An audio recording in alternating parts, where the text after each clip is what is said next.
লক্ষ্য 26। কাল থেকেই ভোটের প্রচারে বিজেপি। 13,000 সাংগঠনিক কেন্দ্রে পথসভা করবে বিজেপি।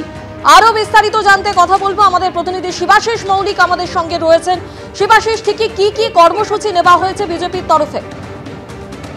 দেখো, বিজেপির তরফে যেমনটা জানানো হয়েছে, বিজেপি নেতা রাহুল সিনহা তিনি রাজ্য বিজেপির পক্ষ থেকে আজকে জানিয়েছেন যে বিধানসভা ভোটের প্রচার আগামীকাল থেকেই শুরু করে দিচ্ছে রাজ্য বিজেপি এবং শুরুতেই পথসভায়, অঞ্চল ভিত্তিক পথসভায় জোর দিচ্ছে রাজ্য বিজেপি।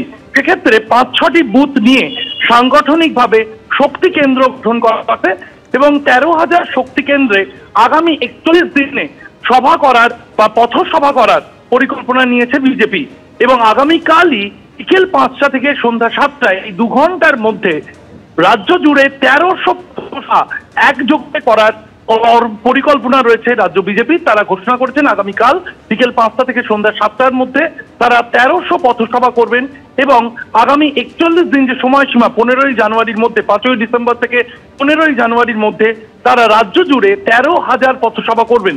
প্রতিটি পথসভা থেকে তারা 5-6টি বুথের যে জনগণ তাদেরকে বার্তা দেবেন এবং কি লক্ষ্যে তারা আগামী বছর বিধানসভা নির্বাচনে যাচ্ছেন সেই পরিকল্পনা কিন্তু ব্যক্ত করেছেন রাহুল সিনহা। তিনি জানিয়েছেন এই পথসভার পর 15ই জানুয়ারির পর তারা বড় আকারের সভায় যাবেন এবং সেই সভাগুলি প্রথমে অঞ্চল ভিত্তিক এবং পরে কিন্তু বিধানসভা ভিত্তিক হবে এবং বেশ কয়েকটি বিধানসভা নিয়ে যে বড় সভা হবে তাতেই বক্তব্য রাখতে রাজ্যের প্রধানমন্ত্রী রাজনাথ সিং, প্রধানমন্ত্রী নরেন্দ্র মোদী, রাজনাথ সিং, অমিত শাহ এনাদেরকে অর্থাৎ কেন্দ্রীয় নেতৃত্বকে তারা কিন্তু আনবেন, এমনটি বলেছেন বিজেপি নেতা রাহুল সিনহা।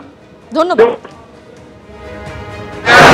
আমরা স্থির করেছি যে বিজেপির দৃষ্টিভঙ্গিতে বিভিন্ন বুথকে নিয়ে 5-7টা বুথকে একত্রিত করে একটি শক্তি কেন্দ্র আমরা গঠন করে সাংগঠনিক কাজ চালাচ্ছি। প্রত্যেকটি শক্তি কেন্দ্রে একটা করে মিটিং আগামী 15ই জানুয়ারির মধ্যে সম্পন্ন হবে, যেগুলো পথসভা রূপে। আর আগামীকাল সেই পথসভার শুরু হচ্ছে। সারা রাজ্যে মোট 13,000 শক্তি কেন্দ্রতেই বিজেপি এই পথসভা করবে। অবৈধভাবে কর্পোরেশন থেকে জন্মের শংসাপত্র ইস্যু করা হচ্ছে, এই অভিযোগে আজকে পথে নামলো বিজেপি। পথে নামে আজকে বিক্ষোভ দেখিয়েছে এবং খাদ্য ভবন থেকে আজকে কলকাতা পুরসভা পর্যন্ত মিছিল করলো বিজেপি। এসআইআর এর মাঝেই কলকাতা পুরসভা 5 সার্টিফিকেট দিচ্ছে অবৈধভাবে, এই অভিযোগ তুলে এদিন বিজেপি এসসি মোর্চার মিছিল আমরা দেখতে পাচ্ছি। তাদের এখানে লেখা রয়েছে, আমাদের সন্দেহ কলকাতা পৌর কর্পোরেশন অবৈধ জন্ম শংসাপত্র জারি করার ষড়যন্ত্র করছে এবং উত্তর কলকাতা বিজেপি এসসি মোর্চা তাদের পক্ষ থেকে এই মিছিল করা হচ্ছে। এই মুহূর্তে রয়েছেন যারা নেতারা রয়েছেন, তাদের সঙ্গে কথা বলবো। কি অভিযোগ আপনাদের, কি অভিযোগ? আমরা একটা ইনফরমেশন পেয়েছি, আপনারাও কালকে যেতে পারেন ক্যালকাটা কর্পোরেশনের পিছনে যেখানে বার্থ সার্টিফিকেট দেওয়া যায়। আগে কি হতো, স্লট বুকিং ছিল, স্লট বুকিং করে লোক আসতো, নিজের সার্টিফিকেট নিয়ে যেত, যদি কিছু ভুল থাকতো স্লট বুকিং করে 3-4 দিনের মধ্যে ওটা ডেট পেত। কিন্তু হঠাৎ কেন ফিরাদ হাকিম সার্টিফিকেট খুলে দিয়েছেন? আমাদের কাছে আছে খবর কি উনি ইললিগাল বার্থ সার্টিফিকেট নিজের পার্টির ক্যাডারদের দিচ্ছেন। এই জন্য আজকে আমরা ববি হাকিমের কাছে যাচ্ছি।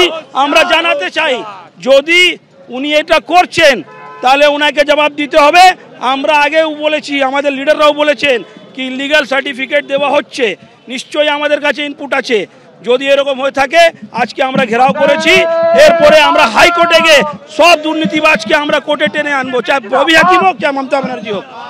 কলকাতা পুরসভা ঘেরাও এবং সেই অভিযান তারা করেছেন। এই মুহূর্তে আমরা দেখতে পাচ্ছি যে ঠিক খাদ্য ভবনের সামনে থেকে এই মিছিল শুরু হয়েছে এবং মিছিল করে তারা কলকাতা পুরসভায় যাচ্ছেন। পুরসভা ঘেরাওয়ের ডাক দিয়েছেন এবং তাদের স্পষ্ট বক্তব্য যে তাদের সন্দেহ হচ্ছে যে কলকাতা পুরসভা অবৈধভাবে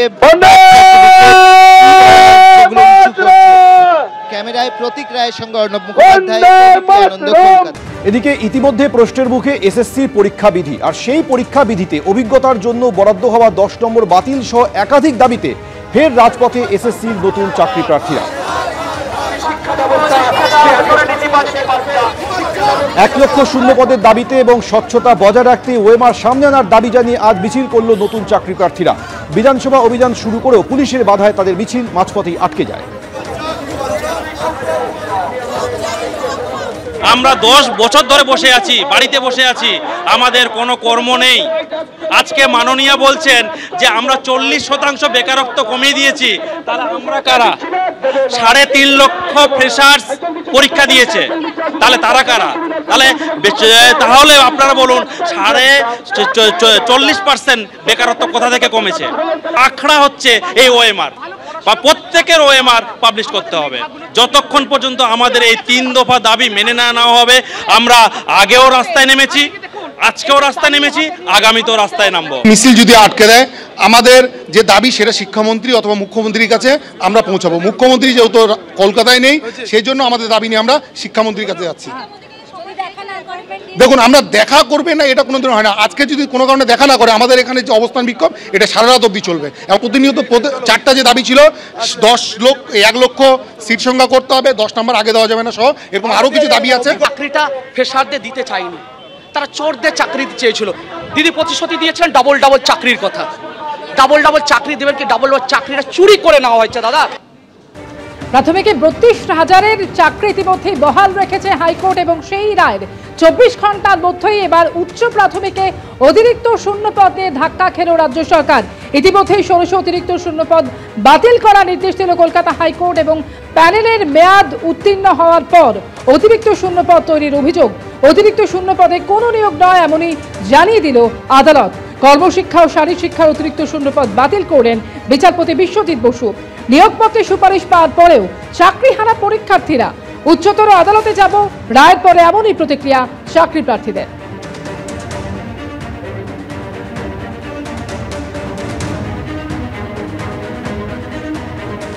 আমরা রয়েছি হাইকোর্টের অদূরেই ইডেন গার্ডেন্সের পাশে। এই যারা চাকরি প্রার্থী শারীরশিক্ষা এবং উচ্চশিক্ষার, এই কর্মশিক্ষার, তারা উচ্চ প্রাথমিকের চাকরি প্রার্থী এবং এরা প্রত্যেকেই নিয়োগপত্র পাওয়ার আগে স্টেজ অর্থাৎ সুপারিশপত্র পেয়েছিলেন। কিন্তু আজকে কলকাতা হাইকোর্টের নির্দেশ, যে শূন্যপদ তৈরি করেছে রাজ্য সরকার, সেই শূন্যপদ তৈরি হয়েছে প্যানেল উত্তীর্ণ হওয়ার পর 2022 সালের মে মাসে। সুতরাং সেই শূন্যপদ বাতিল করে দেওয়া হয়েছে। যেহেতু আমরা বেকার, সেখানে আমাদের কষ্ট হবে খুবই, কারণ আমাদের প্রত্যেকেই দরিদ্র সীমার নিচে বসবাস করে।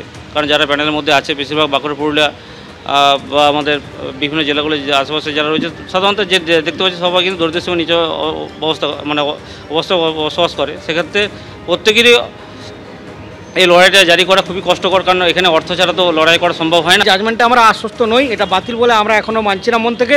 আমরা আমার উচ্চতর আদালতে সরকারের সহযোগিতায় গিয়ে আমাদের এই জবটা আমরা সুনিশ্চিত করব। আজ বিচারপতি সিঙ্গেল বেঞ্চে জাজমেন্ট করেছেন যে প্যানেল এক্সপায়ারি হয়ে গেছে। এটা খুবই দুঃখজনক এবং মর্মাহত আমাদের জন্য। তবে আমরা আইনি পরামর্শ নিয়ে ডিভিশন বেঞ্চে দ্বারস্থ হব খুবই শীঘ্রই। একটা মৃত যে প্যানেল, তাকে ইনজেকশন দিয়ে বাঁচিয়ে তোলার চেষ্টা হয়েছে, এমনটাই মনে করছেন বিচারপতি। স্বাভাবিকভাবে গতকাল যে প্রাথমিকে প্রায় 32,000 চাকরি বহাল রাখার সিদ্ধান্তে যতটা স্বস্তি রাজ্য সরকারের ক্ষেত্রে দেখা গিয়েছিল, আজকে 24 ঘন্টার মধ্যে আর এক অস্বস্তি। তাদের তৈরি, সরকারের তৈরি শূন্যপদ, অতিরিক্ত শূন্যপদ বাতিল করে দিল কলকাতা হাইকোর্ট। ক্যামেরায় বিশ্বজিৎ সাহার সঙ্গে কৃষ্ণেন্দু অধিকারী, এবিপি আনন্দ, কলকাতা। এবিপি আনন্দ, এগিয়ে থাকে, এগিয়ে রাখে।